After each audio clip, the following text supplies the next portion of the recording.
cross rate calculation. Cross rates, you may not be given the exchange rate you need for a particular currency, but instead be given the relationship it has with a different currency. You will then need to calculate a cross rate. For example, if you have a rate in dollars slash pounds and a rate in euro slash pound, you can derive a cross rate for dollar slash euro by dividing the, मतलब basically cross rate है तो अगर हम लोग को एक rate को, एक करेंसी को कैंसिल आउट करके बाकी करेंसीज का रिलेशन देखना है. अ UK company has a Greek subsidiary which is to purchase materials costing $1 lakh. The NPV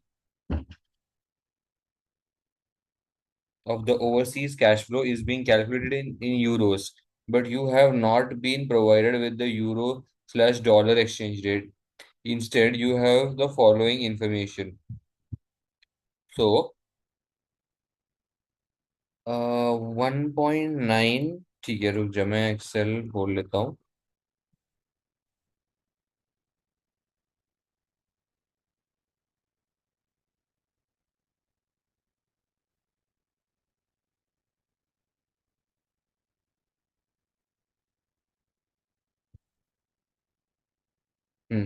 so currently ये अगर मेरा डॉलर, ये मेरा पाउंड, ठीक है, तो अभी फिलहाल मेरा एक पाउंड $1.9 के बराबर है. ठीक है. अब मुझे इसका आंसर यूरोज में चाहिए, लेकिन मेरे पास है नहीं, तो मुझे क्या करना पड़ेगा, मुझे $1 लाख मुझे दिया है. सो कितना पाउंड बनता है, if $1.9 is 1 pound, then how much is $1 lakh pound. Cross multiply किया तो मेरे को इतना पाउंड्स मिला. अब मुझे जो इतने पाउंड्स मिले हैं, so now let's do the other way around, pounds and euros. So अभी मेरे पास 1 pound is equal to 1.45 euros. So this is my pound. I will again cross multiply. So if A is equal to B and B is equal to C, then A is equal to C. ऐसा करके अपने को solve करना है. 76315 answer है. चलो let's go ahead. Changing inflation rates. हाँ, अभी दोनों कंट्रीज में अलग अलग इन्फ्लेशन रेट हो सकते हैं, तो इस टाइम पे क्या करना है. When finding exchange rates, it might first be necessary to calculate the inflation rates expected in a foreign country. Illustration 2. Inflation is currently 80% in Brazil. Although the government hopes to reduce this or reduce it each year by 25% of the previous year's rate. What what will be the inflation rate? What will be the inflation rate be in Brazil over the next 4 years? तो ये इन्होंने ऐसे calculate किया हुआ था कि 80% का ये लोग 70% से मल्टीप्लाई करते गए थे. जो था pretty smart thing to do. मैं बस एक चीज करके देखना चाहता हूँ, जो मेरा फर्स्ट थॉट था. 80.25.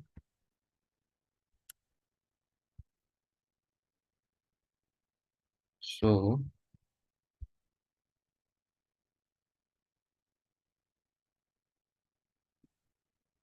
कितने साल के लिए है वो इन्फ्लेशन रेट? सो हाँ, we get the same answer, 25.3. But if you multiply by 70% तो हमको 26% आता है. ठीक है. आगे TYU 2. The current inflation rate in Costovia is 65%. Government action is helping to reduce this rate each year by 10% of the previous year's rate. The Kostovian peso US dollar exchange rate is currently 144 pesos to 1 US dollar. And the inflation rate in US over the next 3 years is expected to be 4%, 3.5%, and 3% respectively. For right 3 right years. Right, तो I should be doing 65, इसका 10%, जो तो मेरे दस को percent मिलता है। क्यों ले रहा है? 65 का 10% है ना, 10% से तो कम हो रहा है। रिड्यूस्ड हाँ हाँ कम हो हाँ, रहा है रुक ना? जा रुक जा रुक जा, तो 10% ना, तो 65 माइनस 6.5, आई एम गेटिंग 58.5। फिर देख वाई आर यू वही गोइंग होगा। इतना घूमकर? पता नहीं, मेरे को ये ये ज्यादा ये सिंपल तो लगा।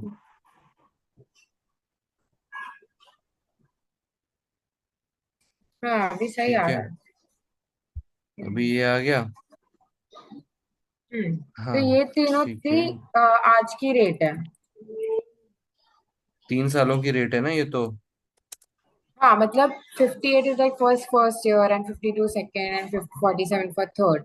So this is your spot rate.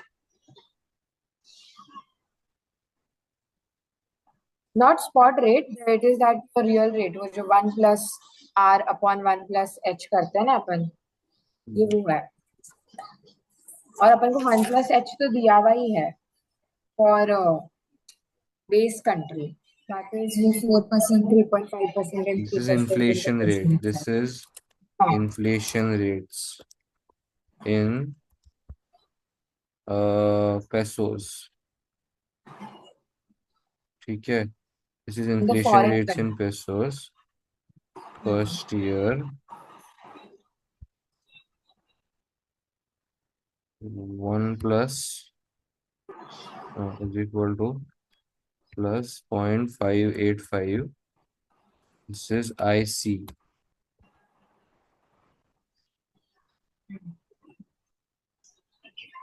फिर आता है inflation rates in UK,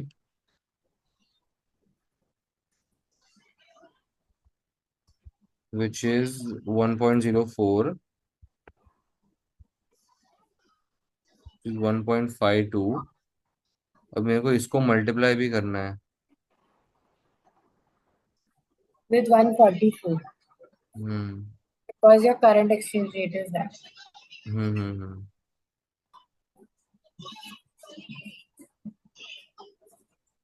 S0, S0, फिर यहाँ पे आता है F0, S0। तो दिस इंटू दिस, बराबर 219। बरोबर। हम्म अभी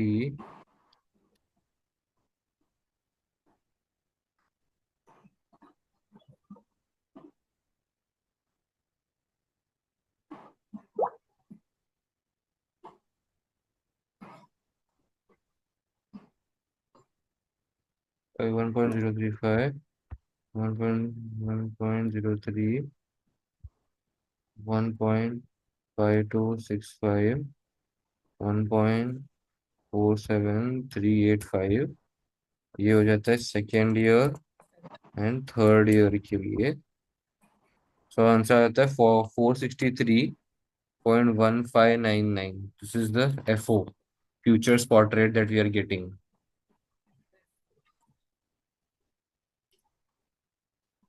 ठीक है, कूल।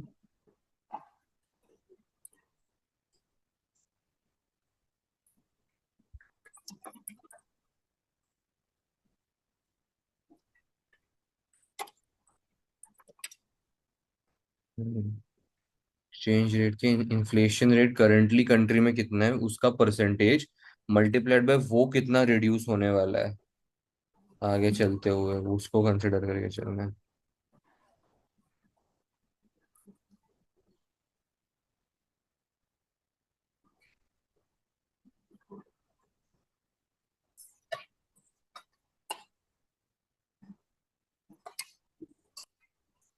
आगे बढ़े। ओके, तुमने इम्पैक्ट ऑफ चैप्टर के आंसर टैक्सेशन। कंप्लीट कर दिया था ना? हाँ हाँ, क्लास में शायद लास्ट का पार्ट एक छोटा सा बाकी है, वो अपन फिनिश ऑफ कर देंगे। जैसे एक इम्पैक्ट ऑफ, क्वेश्चन रह गया था सर। हाँ वही वही, अभी the impact of taxation, intercompany cash flows and remittance restrictions. अभी taxation, The level of taxation on a project's profit will depend on the relationship between tax rates in the home and the foreign currency. There are three possible tax scenarios for an examination question. The home currency may have a tax rate that is lower than, the same as, or higher than the foreign currency. This question will always assume a double tax treaty, that is project always taxed at the higher rate. ठीक है, project हमेशा higher tax rate पे होता है taxed. That will be the rate of tax on the project carried out in the US by a UK company in each of the following scenarios. मतलब 40% यहाँ पे पहले केस में यहाँ पे यूएस में ज्यादा टैक्स पे किया, फिर 33% इक्वल है, और लास्ट केस में यूके टैक्स रेट 33%, यानी कि ज्यादा ही टैक्स से सेम चीज, ज्यादा टैक्स पे करना है. ठीक है. अभी द ओनली डिफरेंस इज कि देख, जैसे हमको सबसे पहले यूएस करना रहता है, राइट. हम सबसे पहले काउंटर करेंसी का उस फॉर्मेट के अंदर हम सबसे पहले काउंटर करेंसी का टैक्स रेट पे कर देते हैं. तो अगर हम यूएस में 40% पे कर कर डालते हैं, तो हमें आगे चल के यूके में कुछ पे करने की जरूरत नहीं है. एंड लेकिन अगर यूएस में कम है, तो हमें पहले 25% पे करना है, और बाद में ऊपर का 8% पे करना रहेगा. That's the only difference. Intercompany cash flows such as transfer prices, royalties and management charges can also affect the tax computations. Although complex in reality, in the exam, assume intercompany cash flows are allowable for tax. Assume intercompany cash flows are allowable for tax and state it unless the question says otherwise. Okay. If intercompany cash flow is allowable for tax relief overseas, there will be corresponding tax liability on the income in the home country. हाँ, मतलब हमें UK, जैसे हमें counter currency में से निकालना है और हमें हमारे करंट करेंसी में आके उस चीज को चार्ज करना है. Assume that the tax authorities will only allow arm's length open market prices for tax relief and will not allow an artificial high or low transfer price. ठीक है. अभी transfer pricing. Transfer pricing is the price charged by one part of the company when the supplying goods or services to other part of the company. Transfer prices are particularly problematic. By manipulating the transfer prices charged, it may be possible to minimize the global taxation cost. तो I think ये तो अपना basic ही है, transfer price क्यों करते हैं और कैसे फ्रॉड किया जाता है ना. तो आई डोंट थिंक ये बताने का जरूरत है. ये एक बार पढ़ लेते हैं, कि ये मुझे समझा नहीं था क्लास में, मेरा इसमें ध्यान नहीं था. Company A sells components to company B, whereas B sells marketing services to company A. Company A will report, Company A will report low income, therefore limiting its tax charge.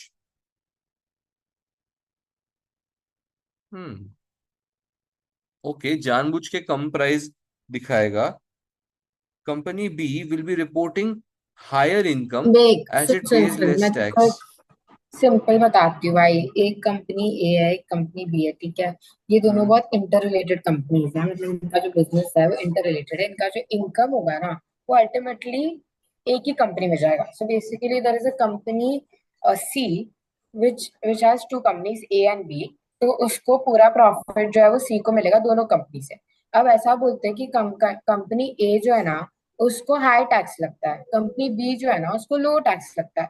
तो company ए क्या करेगी कि उसका जितना भी ये है ना सेलिंग का, वो उसको लो रेट पे सेल करेगी टू कंपनी बी. तो उससे क्या होगा, उसको जो रेवेन्यू आएगा वो कम आएगा, वो कम आएगा तो उसको टैक्स कम लगेगा. वेरएज जो बी है ना, वो कुछ भी सेल करेगा ना, वो at a high revenue sale करेगा. तो उसको हाई रेवेन्यू मिलेगा और इसके हाई एक्सपेंसेस होंगे, बिकॉज इससे खरीदेगा तो इसको ये हायर रेट पे बेचेगा, तो उसे एक्सपेंसिव पड़ेगा. तो उससे उसका टैक्स कम होगा और इसका टैक्स इंक्रीज होगा. तो इसके इंक्रीज ऑफ रेवेन्यू प्रॉफिट पर लो टैक्स लगेगा, हम्म. और उसके डिक्रीज इन प्रॉफिट पे, लाइक उसका प्रॉफिट डिक्रीज हो जाएगा तो उस पर लेस टैक्स लगेगा. बट राइट, अल्टीमेटली जो टॉप पर है कंपनी, उसको प्रॉफिट ही होगा. ऐसा तो right, right, that is right. Wrong. या मे बी ए ही बी का पेरेंट है, ऐसा भी हो सकता है इन सिंपल सा. बाय मतलब मैंने हाँ. नॉट हाँ वैसा ही बोल है बोल। समथिंग। मैं बोल रही थी नॉट लाइक पेरेंट पेरेंट वाला मुझे नहीं लगता वैसा है, but like they are interlinked to each other, that समझा। Ultimate profit is gonna be there only. कैसे गॉट भी इट। तुम करो manipulate. Got it. By manipulating the transfer price, the overall tax charge can be lowered. The government of A will not look favorably on this action. This objective is therefore frustrated in many countries as the relevant tax authorities require the transfer price to be set on an arm's length basis, that is the market price. If a question tells you that a company is going to considerably increase the transfer price, you can incorporate the new price in your NPV calculations. However, it is essential that you then state in your report that the policy may be unsuccessful, as most governments require the transfer price to be set on an arm's length basis, that is the market price. Therefore, it is preferable, for example, ठीक है. A second problem may also arise, although the above may decrease, that the taxation profits will end up in country B. If the currency of country B is weak relatively to the holding company, the loss from the depreciation of the currency may be more than the tax saving. ये क्या था भाई? Okay, हाँ। currency अगर weak है, if the currency hmm. of country B is weak relative to the holding company, मतलब A company अगर holding company है और B का अगर करेंसी रिलेटिवली वीक है, then loss from the depreciation of currency may be more than the tax saving. तो यानी कि जो हमारा करेंसी डिप हुए जा रहा है उसका लॉस ज्यादा होगा रादर देन जो हम टैक्स सेविंग करने के लिए जा रहे हैं वो, ऐसा बोलना चाहता है. ठीक है. The issues of double taxation and tax treatment of intercompany flows can be shown with an example. A project carried out by a US subsidiary of a UK is due to earn revenues of 100 million in the US in year 2 with associated costs of 30 million. Royalty payments of $10 million will be made by the US subsidiary to the UK. Assume the tax is paid at 25% in the US and 33% in the UK, and assume a forecast spot rate of 1.5 this to doll pound 1.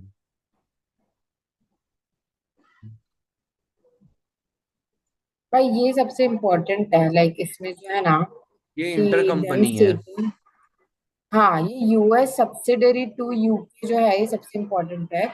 इसके कारण इस पे दो बार वो अलग tax rate लगता है, वो जो हम हम्म. कर रहे हैं ना वो ही लफड़ा है इधर नहीं नहीं मेन। नहीं, इसके कारण एक्सचेंज रेट हमें निकालना पड़ता है. इसके कारण दो टैक्स नहीं लगाना है, वो दो टैक्स वो लगाने हैं, हाँ इसका कारण है कि रेट अलग है उनका, परसेंटेज. हाँ रेट अलग है, रेट अलग है। तो इट इज रेट अलग है, reason is because it is made by US subsidiary to the UK. Hmm. Had it not been mentioned I don't think कि ऐसा कुछ रेट का लफड़ा होता। हम्म. अभी ये लाल निशान शायद जो निकालने पड़ेंगे क्योंकि ये मेरे एक्सेल पे भी आ जाएंगे. निकले क्या? हाँ निकले.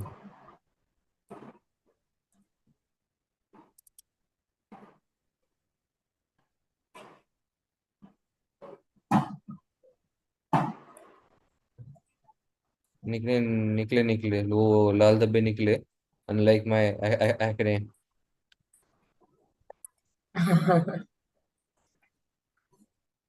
Particulars company revenues is 100 million, cost of sales is 30 million. देख अभी royalty payment of $10 million will be made by US subsidy to UK, तो दिस इज इंटर कंपनी. तो royalty inter company transaction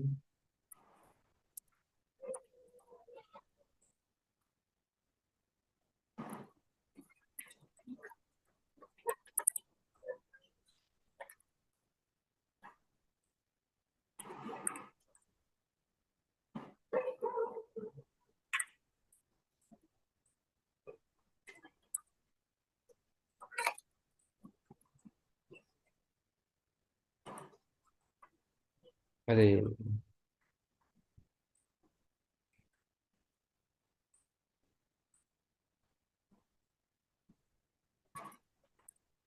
royalty inter company वापस एक बार यहाँ पे आ जाएगा, लेकिन इस बार, अच्छा एक मिनट, अभी सबसे पहले एक्सचेंज रेट तो लगाना है मुझे, जिससे ये 10 जो है, ये $10 है। तो अगर एक पाउंड $1.5 है, तो ये कितना होगा? 6.67। ये तो हो गया, लेकिन royalty payment of dollar will be made by US subsidiary to UK. अब यूएस सब्सिडरी टू यूके, तो मेरे लिए तो इनकम हो गया ना ये। तो क्या मुझे इनकम कंसिडर करना चाहिए या नो? रॉयल्टीज क्या? हाँ, रॉयल्टी, क्या मुझे इनकम कंसिडर करना चाहिए रॉयल्टीज को? रॉयल्टीज इनकम है। हाँ ना? फिर अभी रॉयल्टीज टैक्स, इनकम है, है कैश ना? इनफ्लो है। हाँ। वही वही वही। और अभी इसके ऊपर मैं लगाऊंगा मेरा बच्चा, ओ तो नहीं नहीं अभी नहीं, जो मुझे टैक्स याद है आया। ये दोनों। याद आया मुझे, हमें टैक्स का एक वर्किंग नोट, तुझे याद आया क्या? और they gonna say the same thing. हाँ हाँ। तुझे पहले याद आया कि बाद में याद आया? फिर बोलने के बाद। हाँ, थैंक यू। 33%। सो बेसिकली ये 6.667 पे कोई भी टैक्स लगा हुआ नहीं था, ऊपर भी 25% लगा हुआ नहीं था, तो इसके ऊपर 33% आएगा। और बाकी का जो 45 है उसके ऊपर ऑलरेडी 25% लगा हुआ था, तो इसके ऊपर बचा हुआ 8% आएगा। So the amount will be 8% into 45 and this into this. So my tax will be 3.6 and 2.2. 5.1 minus 6.7 and this. So 45.87. Oh, come on, you're kidding with me. Oh my bad, okay मैं समझा मैंने क्या होगा। देख, अभी तक ये जो चीज थी, ये यहाँ तक डॉलर में चल रही थी, बट इसके बाद मुझे यहाँ पर कन्वर्ट करना है इसी डॉलर्स को। तो मेरी आवाज कैश कब फ्लो, चाहिए? आवाज कब चाहिए? Sorry sorry sorry, I said यहाँ पे कैश फ्लो इन डॉलर्स है। अभी हमने अगर ये चीज 6.67 यूके पाउंड्स में कन्वर्ट की है, तो मुझे यहाँ पे भी इस चीज को, see this was $10 and I converted this into 6.67 UK pounds. So वहां पे जाने से पहले मुझे यहाँ पे भी cash flow in UK pounds करना पड़ेगा, because I am adding the two amounts ना। Divide by 1.5, 30।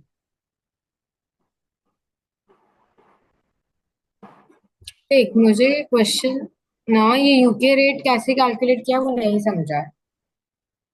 या श्योर श्योर, एक मिनट रुक जा। एक मिनट रुक जा। ये जो 30 मेरे को मिला, अभी इस 30 पे मैं 8% चार्ज करूंगा, मैं चार्ज करूंगा।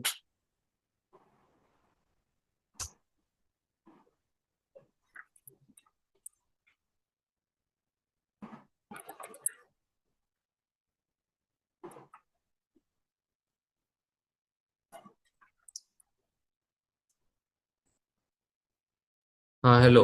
अरे, ये देख, ये जो है ना, दिस इज बेसिकली देख $1.5। ये वाली चीज तेरे डॉलर्स है, यहाँ पे ध्यान दे। ठीक है, so this is your dollar. मैं यहाँ पे मेरा वाईफाई का चेंज कर देता हूँ अभी। I'm saying that voice now may बहुत बी इट लैग कर वोंट रहा है ब्रेक। तेरा, आई थिंक।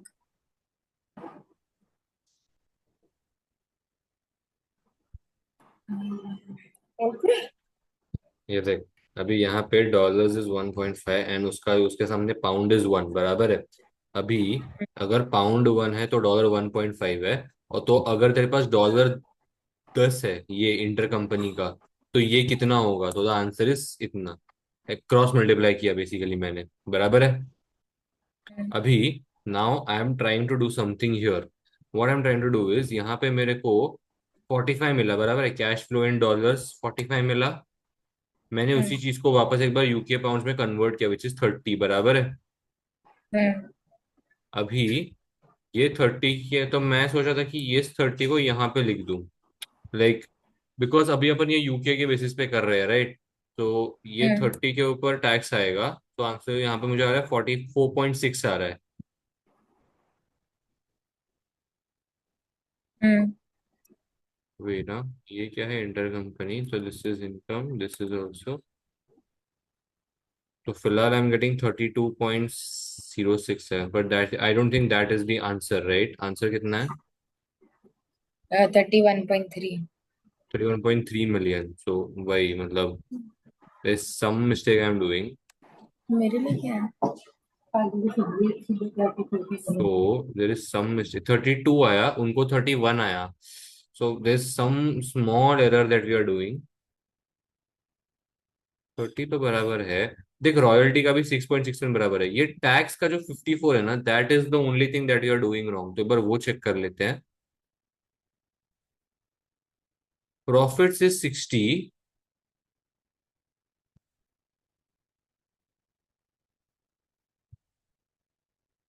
अच्छा, see what they have done, profit को उनने कन्वर्ट किया पाउंड्स में, एंड देन उसके ऊपर 80% लगाया. सॉरी, 8% लगाया, 8%, my bad. But that makes more sense, right, because हमने क्या किया, हमने यूएस टैक्स माइनस करने की बाद की जो ये अमाउंट है 45, उसके ऊपर हम मतलब, यू you नो know, उसके ऊपर हम बोल रहे हैं कि 8% अभी लगाना है. But that's wrong. समझ हमें, ही नहीं आ रहा, मतलब सब एकदम उल्टा फुल्टा हो गया भाई।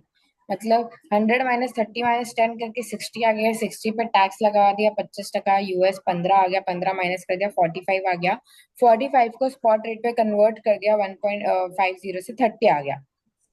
till hmm, that clear. Then 10 को we converted at 1.5 spot rate of mill royalties गया. का, which is also we got 6.7. Now 6.7 तो clear है. अब ये 5.4 has been a huge confusion. Like I can't understand. वो मेरे को बता दे भाई. हाँ, ये 5.4 is the देख, whole. ये देख. हम्म बेसिकली वो लोग क्या बोल रहे हैं, तूने 25% कौन से अमाउंट पे लगाया था, 60 के 60 पर. अमाउंट पे लगाया था. तो तुझे बचा हुआ हम्म जो 8% है, तुझे वो भी मतलब हम्म 60 पे ही लगाना चाहिए. बट वो जो बचा हुआ 8% है, वो तो तेरा यूके में है ना, यूके का है. तो तेरे को इस 60 को पहले कन्वर्ट करना है यूके पाउंड्स में, विच इज दिस. तो वो बन जाता है तेरा 40. अभी इस 40 पे तेरे को एक्स्ट्रा 8% लगाना है, तो वो होता है 3.2. एंड बचा हुआ 6.67 के ऊपर 33% तो कांस्टेंट ही है, सो एच इज 2.2. तो इन दोनों का एडिशन 5.4. Make sense? समझा। हाँ, कोई बात नहीं, जब वो बड़ा समय आएगा ना एकदम, तब सब क्लियर हो जाएगा. आगे बढ़ते हैं. Remittance restrictions. Remittance restrictions occur where a foreign government places a limit on the foreign profits that can be repatriated back to the parent company. I think ये मतलब वापस भेज सकते हैं, वैसा है, retrieved back to the parent company, ऐसा. This restriction may change the extra tax payable by the parent company.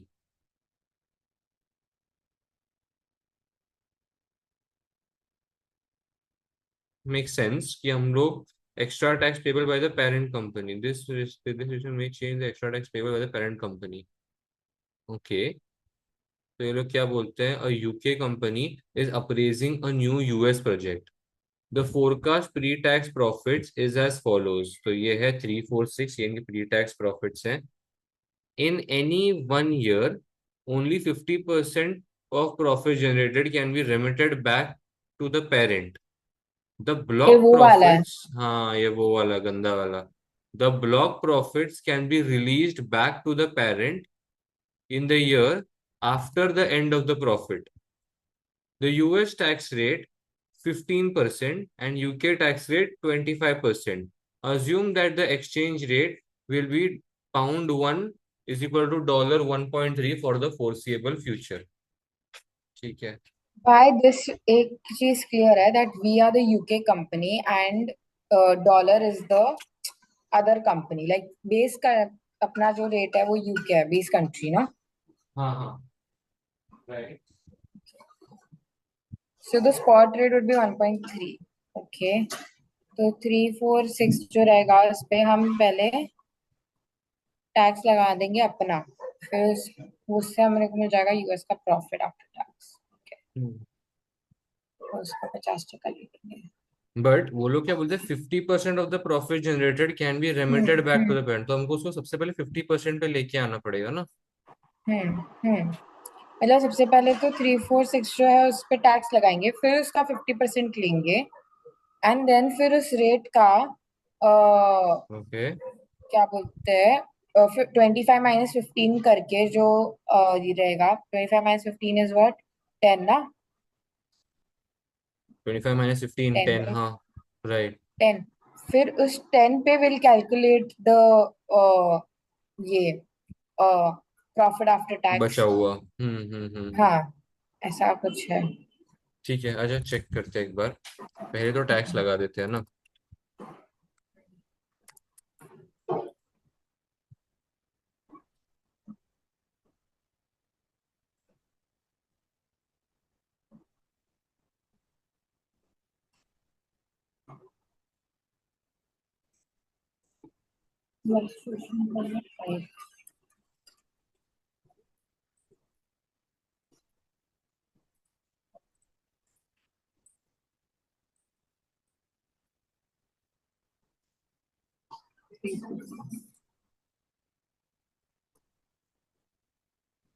अभी ये है pre tax tax US profit, pre tax US profit.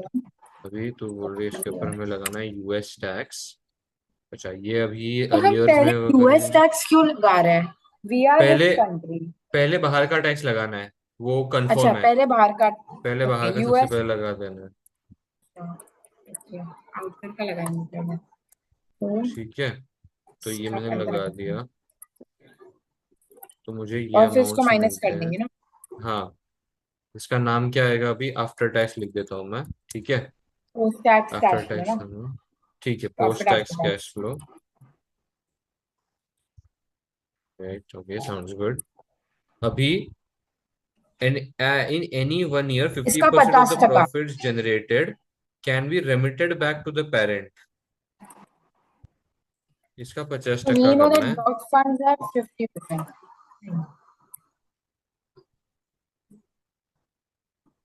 ठीक है, और ये सब अपने को मिलेंगे लास्ट ईयर में।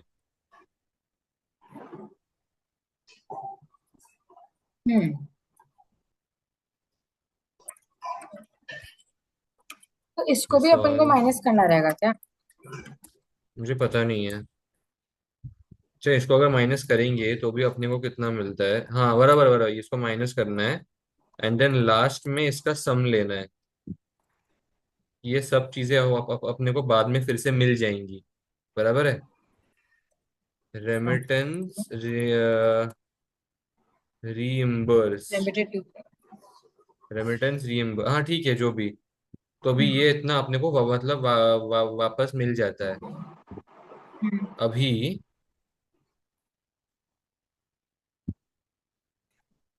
अभी जो अपना रेट भी बाकी है ना, that is 25% is the tax which was suppose to be imposed, but we impose 15, तो 10% कम किया, तो वो 10% प्रॉफिट आफ्टर टैक्स पे लगेगा नहीं, प्रॉफिट बिफोर टैक्स, मतलब 346 पे वो 10% लगेगा ना। 346, नहीं, मैं सोच रहा था कि पहले Right. अपन एक्सचेंज रेट से कन्वर्ट कर डालते हैं ना, इस 1.275 को, कि नहीं वो नहीं करना है। 1.275 को एक्सचेंज रेट इज 1.30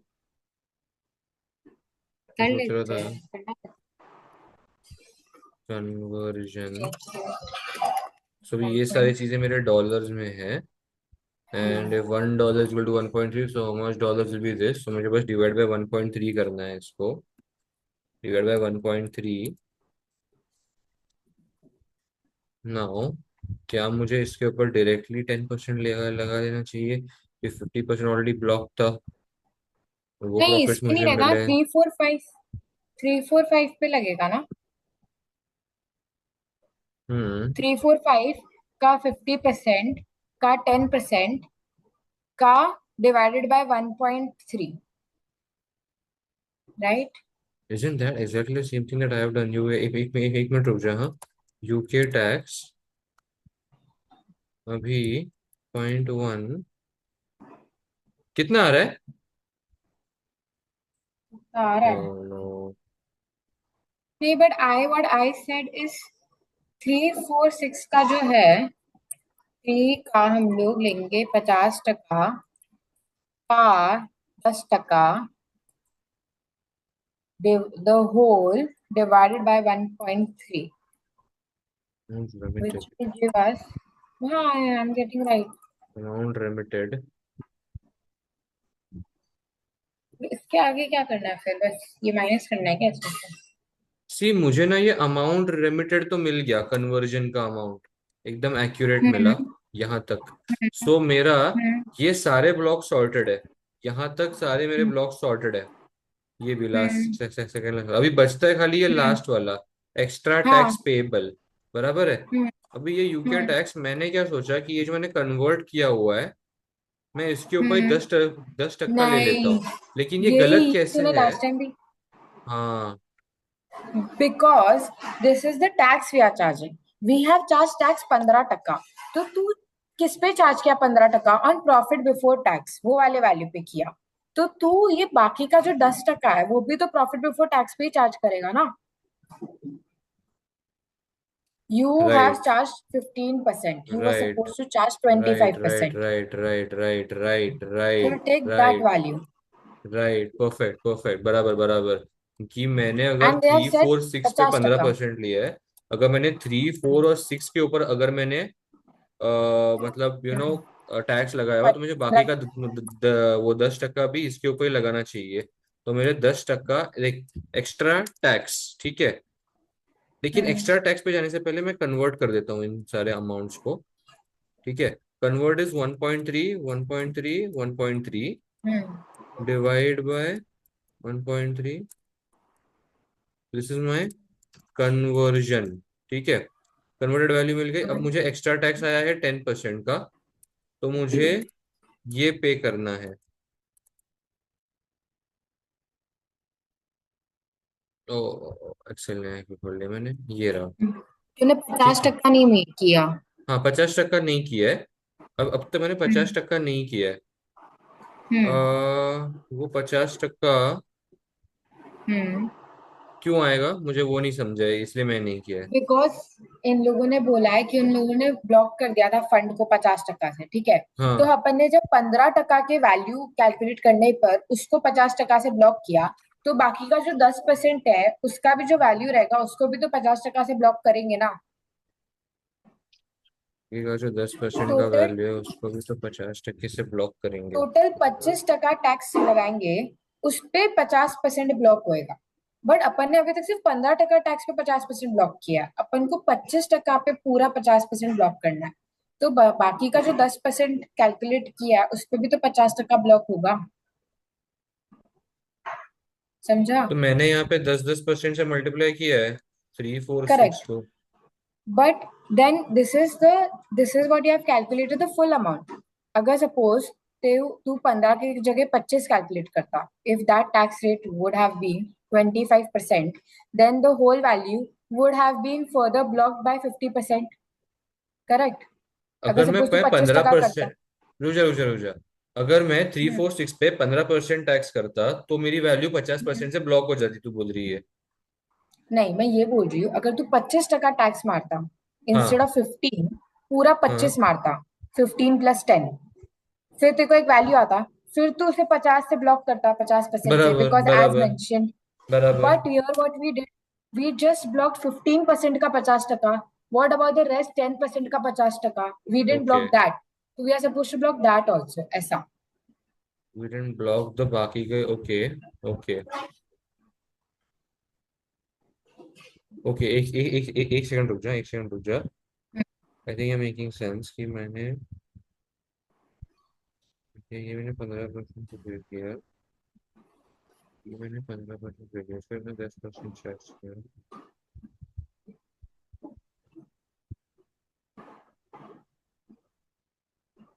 तो अब मैं क्या मतलब, अब मुझे यहाँ पे क्या करना चाहिए आगे?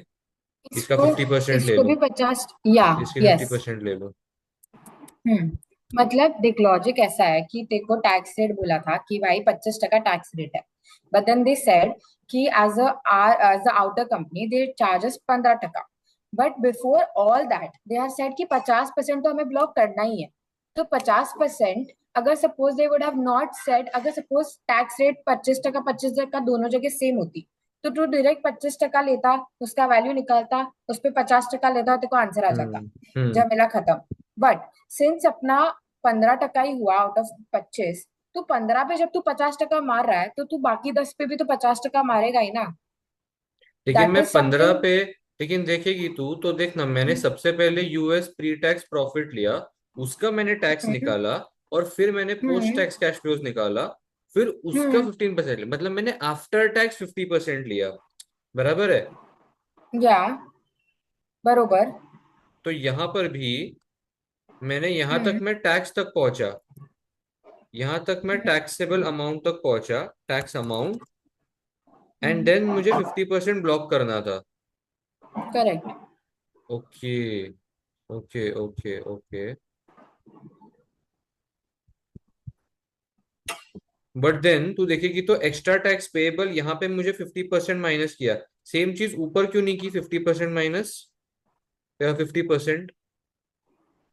50% माइनस क्यों नहीं किया ये तो? 50% क्यों नहीं किया यहाँ पे ऊपर? नीचे किया ना 50%। लेकिन वो टैक्स के अमाउंट में नहीं आया ना, मैं ये बोल रहा हूँ। मतलब तू ये बोल रहा है अलग अलग माइनस किया, उसमें अपन, इसमें अपन माइनस नहीं कर रहे, उसमें उन लोगों ने माइनस किया, ऐसा? हाँ, हाँ, हाँ।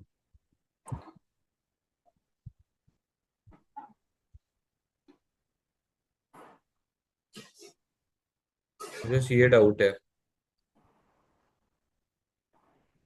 क्योंकि देख what they have done, profit before tax उसके ऊपर उन्होंने टैक्स चार्ज किया, उनको प्रॉफिट आफ्टर टैक्स मिला, तो उन्होंने प्रॉफिट आफ्टर टैक्स को 50% से किया ब्लॉक्ड फंड्स, हम्म। फिर उन्होंने किया रेमिटेड टू पेरेंट फंड्स। तो यहाँ तक ठीक है, ये मैं, फिर उसके बाद उन्होंने वो रेमिटेड अमाउंट को कन्वर्ट किया, मैं यहाँ तक पूरा समझा, और यहाँ तक बहुत सही है, वैलिड भी है। लेकिन उसके बाद they are giving the name extra tax payable, fifty extra percent tax payable तो, मल्टीप्लाई करने के बाद। एक्स्ट्रा टैक्स पेबल नेम तो ऐसा है कि मतलब तुम लोगों ने 15% पे कर दिया, बस 10% पे नहीं किया है, तो hmm, that 10% extra we are pay, तो that 10% of this cash flow, वो जो 346 है वो, हम्म, एंड उसको डिवाइड करेंगे by 1.5 1.3, that is spot rate, that is okay. The only problem is that 50%, right? बाकी हम्म, टैक्स का तो देखो समझा कि 10% अपन क्यों उसको वो कर रहे हैं, हम्म, 10% ले रहे हैं, बस 50% इज द इशू ना। हम्म। कि यू आर सेइंग कि 3 पर 10% लगाकर उसे 3 माइनस 10% का वैल्यू कर कर फिर उस पे 50% लेकर फिर क्यों नहीं किया, this is what you are trying to say. हाँ, हाँ,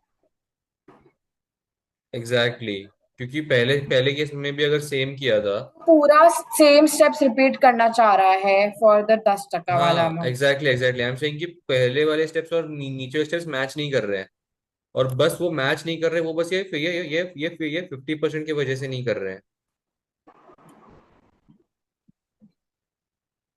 शायद मैं मतलब बॉडी मुझे नहीं बॉडी लगता, डम हूँ, क्योंकि मेरे को समझ में नहीं आ रहा है। ऐसा कुछ नहीं है, मैंने तो इस चीज को बस इतना, मैंने भी, मेरे को भी ऐसा लगा कि ये चीज क्यों नहीं किया, बिकॉज ऑब्वियसली वो स्टेप्स 3 माइनस टैक्स रेट किया ना 15%, इधर हम्म, 3 माइनस 10% ऑफ 3 क्यों नहीं कर रहा है, हम्म, डायरेक्ट 3% और 50% क्यों ले रहा है, बट आई फील ठीक लाइक है, देन अल्टीमेटली वो लोग माइनस तो कर ही रहा है पूरा अमाउंट। ठीक है, ठीक है, ठीक है, फाइन। सर से ही पूछेंगे ना, ऐसा ही सर को चलेगा, डाउट पूछेंगे, पता है वो कुछ सुनाएंगे अपन को अच्छा तगड़ा। चलेगा। कुछ तो अपन फालतू बोल रहे हैं, बट ठीक है। फिर ये एक्सचेंज कंट्रोल्स, ये banning the use of foreign currency with in the country, banning locals from purchasing foreign currency, restricting currency exchange to government of abroad exchangers. So this is all theory regarding exchanges, क्यों करते हैं और कहाँ से किए जाते हैं और कैसे करना होता है, बस वही है, ये सब फालतू है। ये अपने सम के लिए फिलहाल इम्पोर्टेंट नहीं है, ये एग्जाम किट में जब आएगा उस टाइम पे कर लेंगे। फिर आता है ये वर्किंग कैपिटल। वर्किंग कैपिटल तो आई थिंक ये तो किया हुआ है अपन ने, कल भी किया था एक बड़े सम में। दिस इज इजी कि पहले साल में पूरा अमाउंट माइनस करना है, उसके बाद जो भी इंक्रीमेंटल होते रहता है वो माइनस करते जाना है, और वो अमाउंट लास्ट ईयर में अपने को फुल्ली रेमिट हो जाएगी। ठीक है। अभी ये वाला एक सम कर लेते हैं। 4 million pesos are required in working capital immediately. The inflation rate in South American countries expected to remain six is expected to remain constant for the next 6 years at the rate of 6%. Identify the working capital flows for the NPV calculation, assuming the working capital is released at T7.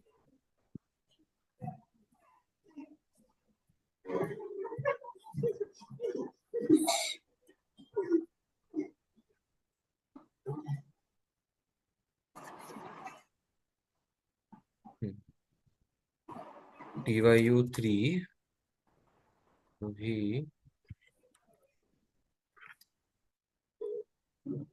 और कितने years के लिए? 6 years. 1 2 3 4 5 6 7। 7 हमारा 4 million पैसे। 4 million. Inflation rate तो same ही है, सो 1.06 6 years के लिए।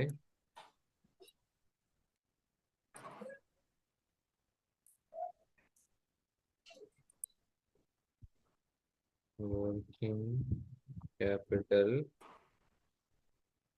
इंक्रीमेंटल वर्किंग कैपिटल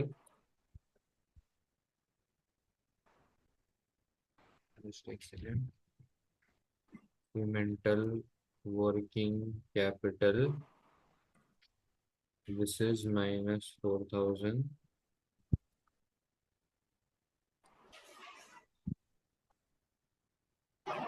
601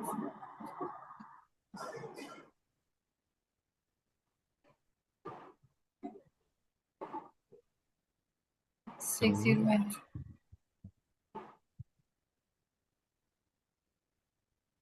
मुझे आया है 5674। अच्छा मैंने 7 क्लियर कर दिया। TYU7 का आंसर, TYU3 का आंसर सॉरी 5674। ठीक है, ये बेसिक था, इसमें कुछ ज्यादा था नहीं। एनपीवी, अभी आता है एनपीवी कैलकुलेशन। तो एनपीवी सबसे पहले कौन से बेसिस पे करना रहता है? यहाँ पे estimate the project cash flows post tax in the overseas currency. Step 2, convert the company hosted capital to overseas equivalent. तो हमने आई थिंक ये वाला मेथड सबसे इजियर बोला था ना, convert the cash flows to home currency. हाँ मतलब हमें सबसे पहले काउंटर करेंसी का दिया जाएगा, काउंटर करेंसी का करने के बाद एनपीवी, हमें ये स्टेप है convert the flows into home currency, वो अपन बराबर कर रहे हैं। At the home country cash flows that is tax, for example tax, they discount the net country cash flows at the company's cost of capital and then NPV, same either way. I think we had you solved this sum, TYU4? In the class किया हाँ, था क्या आपने? है ना? अपने बहुत अलग अलग समझ गए थे, और एक्सेल मतलब होने की वजह से बहुत जल्दी जल्दी हो गए थे, सो आई डोंट रिमेम्बर। किया था ये ठीक है, वाला। ठीक है, अभी भी कर लेते हैं। TYU4, दिस इज नॉट क्या वन ऑफ द मोस्ट पॉच पॉच वाला सम? क्या वाला सम? पॉच पॉच पॉच पॉच। मतलब ट्रिकी वन, सब कुछ उसमें आ जाए types. A manufacturing company based in United Kingdom is evaluating an investment project overseas in in RevMat, a politically stable country. It will cost an initial 5 million in renminbi dollars. Okay, तो सबसे पहली बात तो हम ये समझ लेते हैं कि अभी जो भी हम करने वाले हैं वो हम रेबमैट डॉलर्स में करने वाले हैं। इन्वेस्टमेंट माइनस 1500, आगे चल के cash investment flow. Is 5 investment is 5 million। हाँ तो मैंने क्या, ओ ओके, मैंने 1500 लिखा है, my bad. 5 million, 5 million, sorry sorry. Cash flows मैंने ये डाल दिया करके। समझ गया वो मेरे को। Cash flow is 1500,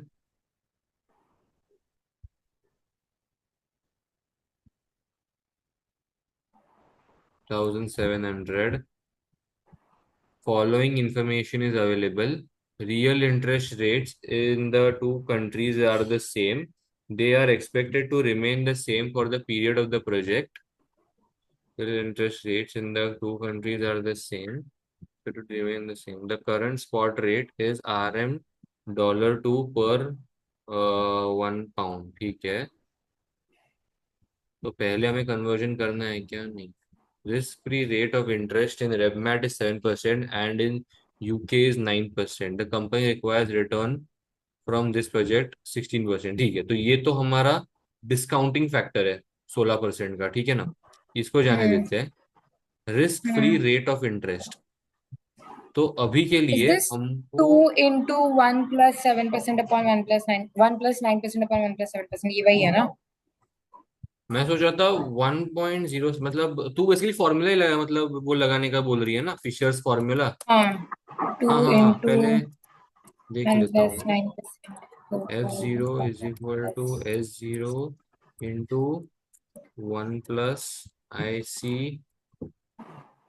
divide by 1 plus IB।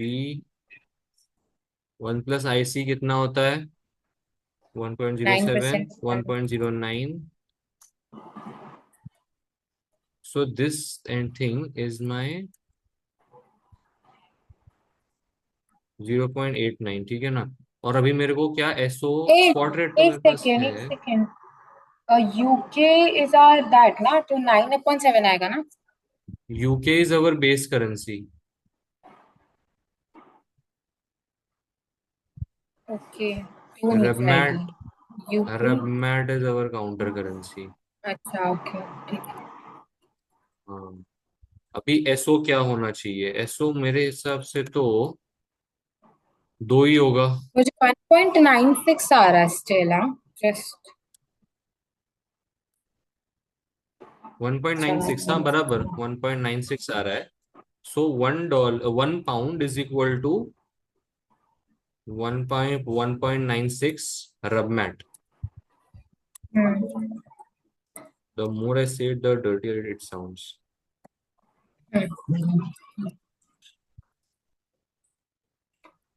ठीक है, 1 पाउंड इज इक्वल टू 1.96 का वो रबमैट आ रहा है। अभी मेरे रबमैट, ओके, वेट वेट वेट, इसमें इन्फ्लेशन वगैरह कुछ लगेगा क्या? नहीं ना? कुछ भी नहीं है। तो अब क्या डायरेक्टली डायरेक्ट डिवाइड कर स्पॉट रेट लेंगे? पे कन्वर्ट करके, आई डायरेक्टली थिंक डिवाइड कर ले। This is all what I can see. कुछ भी टैक्स भी नहीं है, कुछ ही नहीं है इसमें। वो याद नहीं है, इतना सिंपल था क्या ये? Standard method for the foreign NPV, जो स्टैंडर्ड फॉर्मूला है, सबसे पहले convert the flow to the home currency, estimate the project cash flow post tax in the overseas currency, तो टैक्स तो है नहीं। फिर directly divide by the home currency, add any home country cash flow tax, discount the net home cash flow of the that 16% is what again? Return from ठीक the है, मैंने project. कर लिया, मैंने कर लिया, मैंने कर लिया। हाँ, वो तो अपना डिस्काउंटिंग फैक्टर है। डिस्काउंटिंग फैक्टर 16% अभी के लिए is equal to NPV 16%, comma. और मैंने एक मिस्टेक की हुई है जो सुधारने दो। हाँ, मैंने इस अमाउंट को कन्वर्ट नहीं किया है। डिवाइड बाय 1.96 तो फिर इसको क्या करेंगे, माइनस? माइनस इन्वेस्टमेंट 406 आया मेरे को। I will try if it's wrong and it's wrong. यार मैं क्यों बोला, एक्सचेंज? यार मैं बोला वो चेंज होता है, मैं वो चेंज होता है, वो से चेंज होता है। क्या चेंज होता है? वो चेंज होता है, वो हमेशा 1.96, ये हमें सिर्फ पहले साल के लिए मतलब वो हाँ, डिवीजन एवरी मिलता है। ईयर। एवरी ईयर वो एवरी ईयर। चेंज होते रहता है। तो एवरी ईयर किससे चेंज होता रहेगा वो? 1.96 अच्छा। इंटू 1.07 डिवाइड बाय हाँ, 1.09, ये ये होते रहता है। ये तो this is only for the first year, ये सेम गलती मैंने क्लास में भी की थी। वो फिर ना चेंज यू करना है लर्न। मुझे। तो भी फर्स्ट ईयर के लिए इट इज नॉट। तू सिल्वर लाइनिंग मत ढूंढ। वो कुछ नहीं कुछ नहीं, बोल बोल, सॉरी सॉरी, क्या बोल रही थी? फर्स्ट ईयर का तो भी फर्स्ट, अच्छा 2000 कैसे आया था जीरो में? 2000। This will keep on following. अच्छा, I don't know. This is the third year and this is the fourth year. Perfect. Now this amount divide by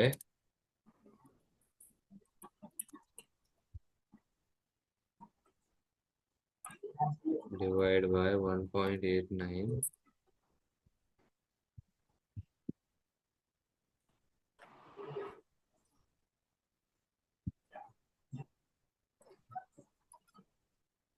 Hmm. So I have changed the amount.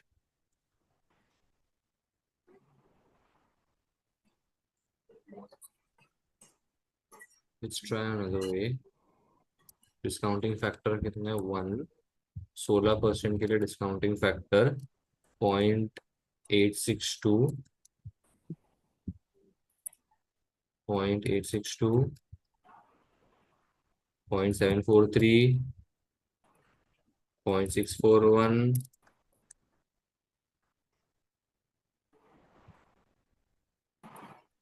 0.552। कितना आया तेरे को?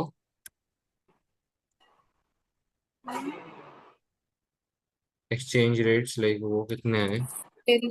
Still struggling. पहले साल के लिए 1.96 आया रहेगा ना? पहले साल के लिए भी नहीं, फर्स्ट डे के लिए।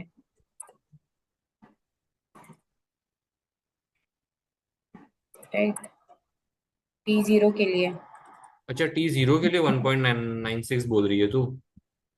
हाँ, विच इज टू ना, मतलब ऐसा ultimate.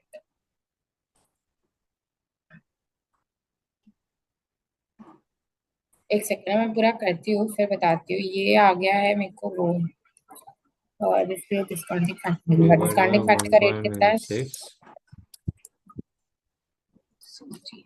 this divided by this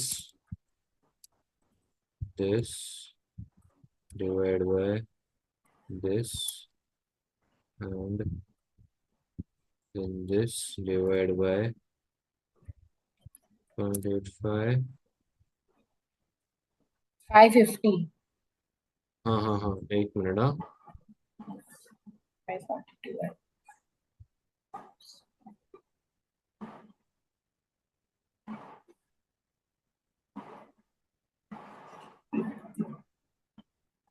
दो लाइन छोड़ के 2823,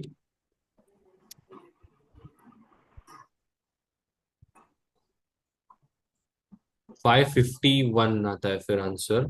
उनको आया 542। हाँ, why so different? Is it because of the round off? पहले But साल उनको के लिए second one, एक्सचेंज रेट 2 है, पहले साल के देख एक्सचेंज रेट 2 है।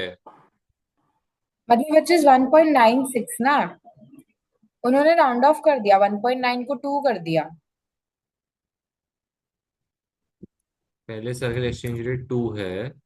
नहीं बाबा, पहले साल के लिए एक्सचेंज रेट 2 है, स्पॉट रेट इज 2 ना। Look here what they have done. See here, the current spot rate is $2 पर 1। तो सही 0th है। ईयर के लिए तो 2 होगा, फर्स्ट ईयर के लिए फिर 1.96, फिर वो 1 पॉइंट जो भी अपन ने कैलकुलेट किया वैसा। That's how it will go on. This is not time bro. 540 आ रहा है मुझे, which is closer to 542, which is हाँ, 541 आ रहा है। 541 आ रहा है, सेम हम्म। Same same. अभी शिट यार। ठीक है, अभी ऑल्टरनेटिव मेथड तो छोड़ ही दे, ये मुझे नहीं करना है कल करते ना ऑल्टरनेटिव ये मेथड। वाला, नेक्स्ट लेवल वाला सब। इसके आगे क्या, ठीक है, चलेगा।